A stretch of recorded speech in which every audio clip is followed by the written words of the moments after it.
After years of keeping the peace with my toxic sister-in-law and father-in-law, I finally set a boundary.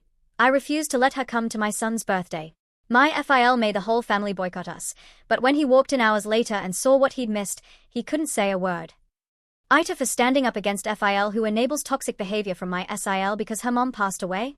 Edit 2, there is an update at the end. Edit, TLDR, yes it is very long. No, I'm not making it shorter. The point was for me to vent and rant while also sharing. You don't have to read it. Throw away account as I got nervous when the original started getting shared. I'm sorry for the length and way it's written. I am autistic, pregnant and emotional. This is a rant event summary of events for the last 3 years. There's still more and I'm willing to clarify, answer questions or explain if needed. There's zero reason to be mean or rude about the length or how I typed it out. Okay, so my partner, 31M, and my SILS, 27F, mother died 11 years ago. It was sudden, unexpected, and unavoidable. She was only 48. I, 26F, got with my partner 3 years ago in September. I have a 4-year-old son who only knows my partner as his father. When we first got together, SIL didn't like me, or her GF. 2 years later SIL admitted it was nothing you did, we just had bad vibes. For the last 2 years I was purposely not invited, avoided and rumors were made by them because of bad vibes. FIL was constantly trying to talk my partner out of adopting my son anytime my partner brought it up. FIL brought up how he had a GF before he met my partner's mother. That the GF had kids and it was hard but not impossible to leave. He didn't have to take on those kids. That you don't have to adopt them just because you're dating. And on and on. Partner ended up losing his job in the beginning of our relationship and FIL naturally blamed me, saying I wasn't a good enough partner because I didn't make sure he was getting up for work. That I wasn't like his wife. Referring to his dead wife. This was back when me and my partner had only been together for maybe 6 months. I also worked myself. I actually made more than my partner. I took on all the bills while my partner grieved his job, got through his depression for letting his dad down, and secured a new job. My partner's friends' wives didn't like me cause I'm not an extrovert. 3 years later my partner's best friend told the truth that the wives felt that I was not a girl's girl because of it. It also came out that most of the women in the group looked down on the fact I was an exotic dancer and made films with my partner. They were making bets about infidelity, including the SIL and her GF. Because she was friends with my partner's friends' wives. SIL was also the source of many rumors that I was controlling and alienating my partner. He wasn't going out to bars as often, so he wasn't there to defend me or himself. He also wasn't playing video games with her as often. Even went to MSG him, you know you're allowed to play games, right? To which he responded, yeah, and I don't want to play. As he switched over to the game we were playing. I and my partner are both gamers, I never had an issue with Gans. He just didn't want to hear her screaming and rage. We've even all played together. And my partner would get tired of hearing SIL blame the team, the game, the controller and everything but her own self. She would be screaming into the mic. When he got off she blamed it on me not being a bro and controlling bro time. She would often just rage quit anyways. Around the end of summertime, so almost a year, SIL and her GF break up. Prior to the breakup I witnessed a few arguments between them and did offer a safe space to the GF if she needed a break or to breathe, but I'm sure that was lost in whatever version of me SIL created. Meaning nothing I said mattered because I was made out to be such an awful person by SIL. Sil's best friend ended up actually moving in and then sleeping with Sil's GF. Sil's best friend had a GF he lived with and they had a child together. He would often play with me and my partner on games, or SIL would leave him in the party with us after she rage quit. He wouldn't vent. I tried to tell Sil's GF how the best friend actually talked a lot of shit about her, his current GF, and how SIL has it made with the GF's family's money. Her dad is rich or something IDK. I also tried to tell her I know she just wants to feel love because of SIL being so mean, but he is using her and taking advantage. I told her my worry of abuse etc, but she responded that I was a WA tree and did witchcraft on my partner, that it's none of my buzziness, and she doesn't want pity from someone like me etc. I couldn't just be like good in bed or super hot, and that's why my partner is with me at least. It's had to be that it's completely against his will and it's witchcraft. And I'm the WA tree, loyal as I still have yet to cheat, but a WA tree nonetheless. SIL spirals, comes to me out of all people, about her feeling suicidal and tells me I have to take care of her brother and father. She does this multiple times throughout the years. She later tells me she wants to kill herself the day after her mom's death anniversary or her birthday because it would be ironic and funny. She always seems to bring this up on her looming suicide day when we are not getting along. She gets mad when I tell her I will have her put on a watch or call people. Instead of getting all sappy and super emotional about it like I used to in the beginning. I used to hug her and really try to get her to see that I care and her family cares etc. We would cry together. Despite all the rumors and her not liking me, I chose to try to unconditionally love her. My partner and I ended up traveling a lot for his new job. His lease ends and we asked to move in with FIL while we save up. He agrees, says he doesn't want rent and to just save up. For the first month it's not so bad. I work 3 RDS. They work first. I clean a lot naturally and am folding FIL and his GF's laundry. SIL moves in shortly after. She brings 3 dogs with her. FIL and his GF have 3 dogs as well. We have a cat and are 1-cat family. I can't keep up with 6 dogs.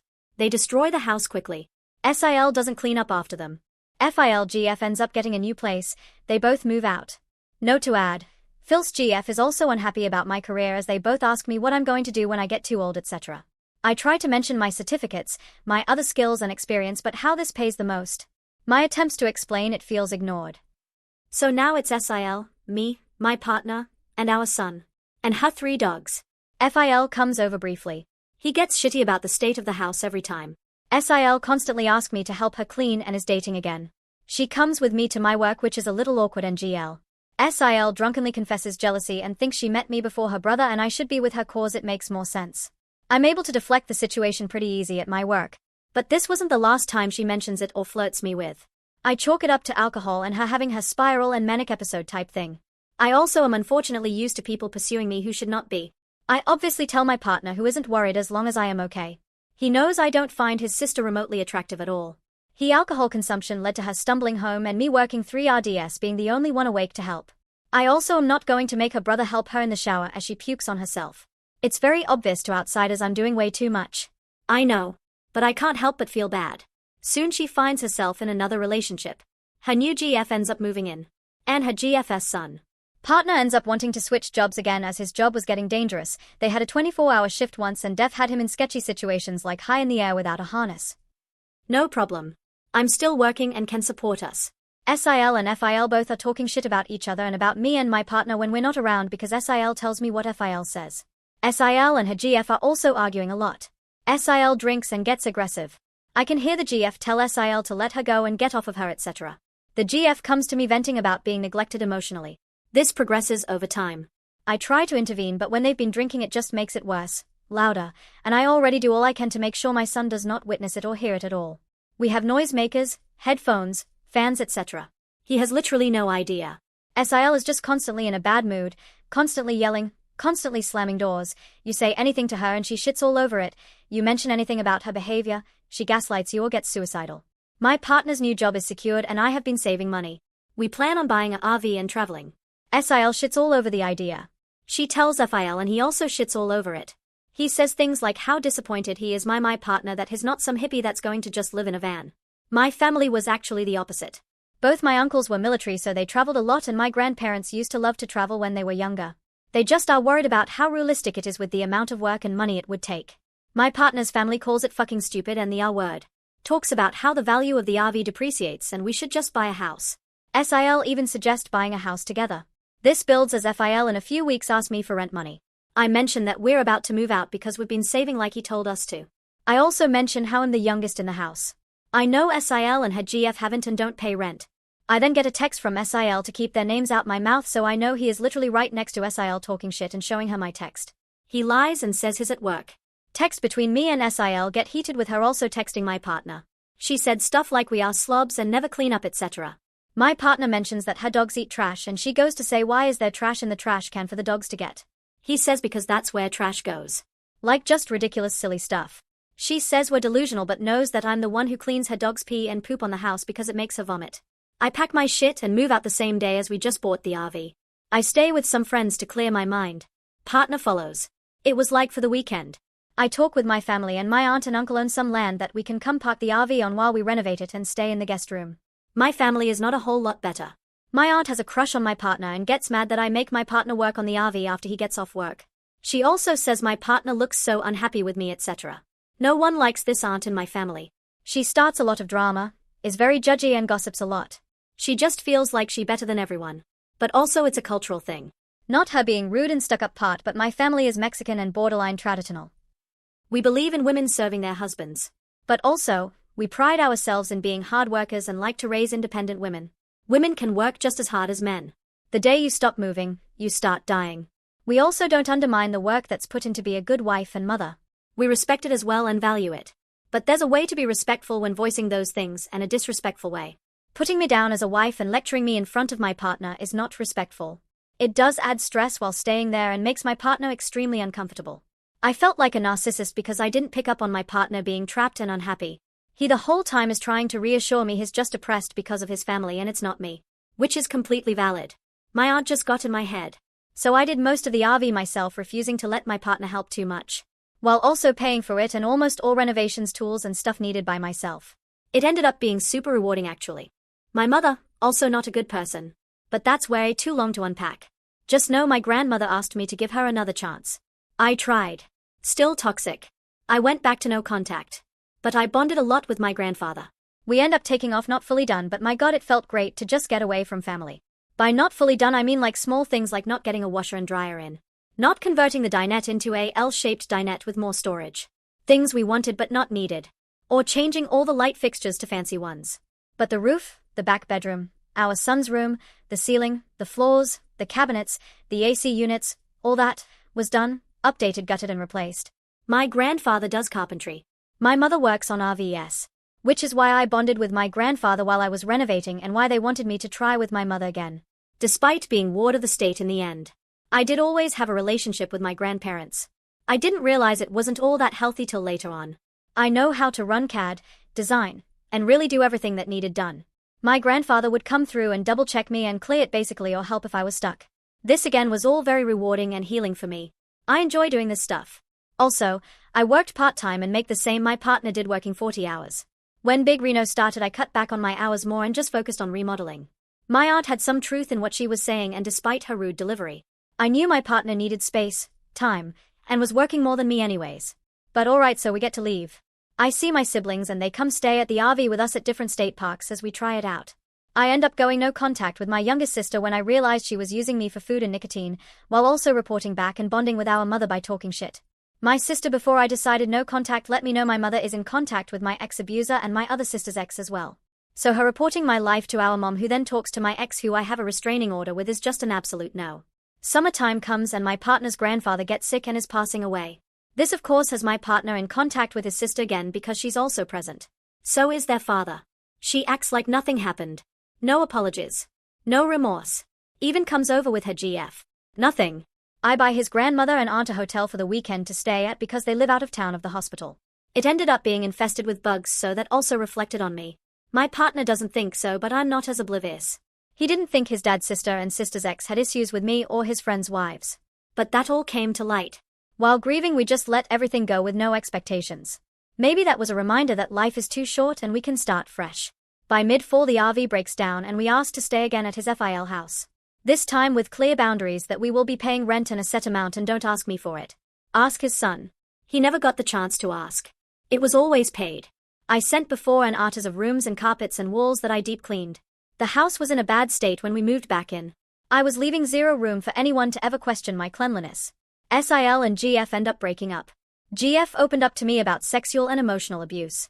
All summer I tried to talk her into leaving SIL. Even the SIL was telling me to get her to leave her. SIL wrote love letters and bought a gift that she gave to her ex-GF. She talked badly about GF's body, saying she looked anorexic. Said she was lazy and a POS mother. Vented about how she wanted her GF to be a stay-at-home trad wife, but also she needs to work because SIL can't afford to take care of them with only her income. GF opened up that SIL would make her give her oral and never reciprocated anything. That she refused to wash old toys or replace them. In fact, when we first moved back in, SIL threw the biggest fit about getting the master bedroom because she and her 3 dogs can't fit in the other bedroom. But she also didn't move herself in there. So guess who moved her entire room into the master? I did. And then I deep cleaned her old room. I saw the dirty toys the GF was talking about. As well as love letters. Pictures. Just kinda everything. It wasn't hidden. Like even going to the length of hanging up the picture of her and ex-GF picture on the fridge. It's like she was trying to hurt her GF. So she moves out. I try to just keep peace as SIL spirals again. My partner takes most of the heat and lets me blame anything, even if I did accidentally do something to upset her, on him. She is on the whole suicidal thing again. Another note to add. The house isn't small.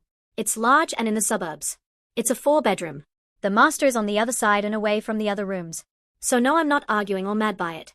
I want there to be space in between. When I lived with my mom I grew up quite poor. And I never lived in the suburbs.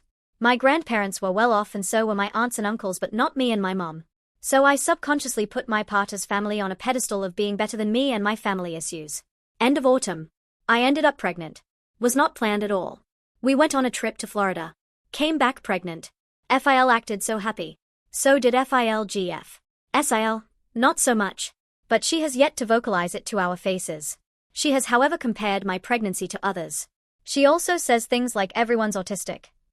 I have health issues. I have hypothyroidism, gestational diabetes, scoliosis, arthritis. My gallbladder was removed. Just a little achy. I do have autism and CPTSD. When I was 18 I was told I could apply for disability and get approved easily but wanted to neglect myself instead. I also have history of loss. My first son passed when he was 2 months old from SIDS. My second was a miscarriage from domestic violence. My third passed at 10 months old from a heart condition. My fourth son is turning 4 now and is everything to me. So my pregnancy is just harder on my body and mind. My health issues never caused my children issues, by the way.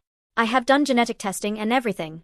But because of how vulnerable I am, I went no contact with my entire family. Having a child in general opens your eyes to things. That's why I have uprooted me and my son's entire life when he was 1. That's why there was already restraining orders and me making decision to go no contact with other members prior to getting pregnant. I have been in a constant state of healing with my partner. When I found out I was pregnant with a girl I realized that not speaking up for me when I was a little girl and being my voice was just as bad as the stuff I went through. I know my family gossips and they enabled my mother. I wanted no opinions, number 2 cents, no gossip, no drama for this pregnancy. No negative energies. No ill wishes. No evil eyes. I wanted this pregnancy to be as private, sacred, healing and protected as I could. SIL mentioned being jealous because we're having a girl and she won't matter anymore. She's already mentioned being jealous that she and my son share the same nickname. But SIL also mentions being angry at her mom for leaving her. And like actual anger. Not pretend dark humor. But just straight up acts like her mom was an addict or something who chose drugs and OD. Which isn't the case at all. She just got sick from a gene mutation. Their aunt passed away and SIL complained that she had to help her cousins. She offered her cousins help and volunteered because they just lost a mom. Like she did over a decade ago. She also mocked Phil's GF when she lost her mom for crying at holidays. But YK I've been biting my tongue and keeping quiet. We ended up buying a mobile home. She off shits on it. So does FIL. FIL after we moved never told my partner he was proud or anything. And that really hurt him. Shortly after SIL buys a house apparently. But not before even more shit happened. I know. It's so much. She actually neglects them to the point FIL and his GF all get into a big argument with SIL because they don't like that she keeps them crated. FIL is actually not really that much a part of the argument. It's mostly just FIL, GF and SIL. SIL then threatens suicide. I try to calm her down as always, she takes off. Like she, SIL, literally shamed us for letting FIL watch our son saying that he's a POS father, a drunk, and she would never let him watch her kids. And every chance she gets she's bashing him and even spreading lies that he was abusive and he neglects her. To find out secretly he gives her hundreds of dollars every week and so much more. Even goes and mows the yard for her after we moved out. When we were still living there she lied to FIL saying there was never any food for her and begging for money so he brought over groceries just for them to not fit in the fridge because she lied. My partner's best friend was getting cheated on and SIL became best friends with the wife and helped the wife cheat on my partner's best friend. In the house. SIL and the wife then continued to alienate and gaslight his best friend when he got in an accident that almost killed him.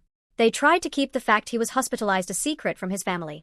My partner told his family because the best friend and my partner just talked about how he was going to divorce the wife. Instead the wife and SIL made his best friend feel like the wife is all he has. SIL now is having my partner's best friend act like her big brother. The best friend doesn't talk to his friends or family at all anymore. The wife has openly flirted with FIL and openly said she would have spicy time with FIL because of her daddy issues. She named her dog after FIL. This has been an ongoing thing to the point SIL vented about wife to me. Says she's psychotic and the whole crush grosses her out. FIL GF also doesn't like it. My partner also complained about it. FIL acts like he's in denial and oblivious. SIL for Mother's Day let that same wife take a selfie with my partner and Sil's dead mother's urn even though she never met their mom. My partner wanted to take a selfie with best friend's dead brother's grave he never met to be petty and show why it's a gross thing to do to open his best friend's eyes but didn't. He instead went to his father, who took SIL's side while his son cried right in front of him. Saying stuff like she's all alone. And she has nobody. As if we didn't just get done taking care of her and she didn't nothing but talk shit about us. As if she doesn't literally talk shit about him. She has said he's a POS drunk dad who's more of a friend and doesn't know how to be a dad and that she would never let him watch her kids. My son however, loves FIL. He's crazy about him and has been since he met him. FIL found out SIL wasn't invited to my son's birthday. It's a 4-year-old's birthday party and he wanted friends to play with. The parents of said friends also don't get along with SIL. The parents are our close friends. Like the child of SIL ex-GF. They bonded a lot and he mentions him by name and asked for him to be there. As well as my partner's best friend's brother's son. Sounds more complicated than it is. It's a very small party anyways, we only invited family with kids. Except for FIL and Phil's mother, as grandparents are always invited. FIL again is our son's favorite person. I went completely no contact with my family, so none of my family will be there at all. FIL said it wasn't right that she wasn't invited, that family comes first. That he will just drop off presents. So immediately I am livid. Family first, but you're going to not show up to a 4-year-old's birthday party despite knowing you're the 4-year-old favorite person because a 27-year-old with no kids wasn't invited. Family first, but he doesn't care what his son has said to him or how his own son feels. Family first, but doesn't care that he would hurt my 4-year-old by not showing up. So I said okay, don't come and don't ever speak to me, my son, or my daughter, ever again. I also mentioned what his daughter says about him. That we don't use him for money. That we love him unconditionally despite not being blood. And he then said I'm weaponizing his grandchildren. As if he didn't weaponize showing love and support to a 4-year-old because his absolute daughter wasn't invited. And he just as always, ignores it all and is the victim. Just like his daughter.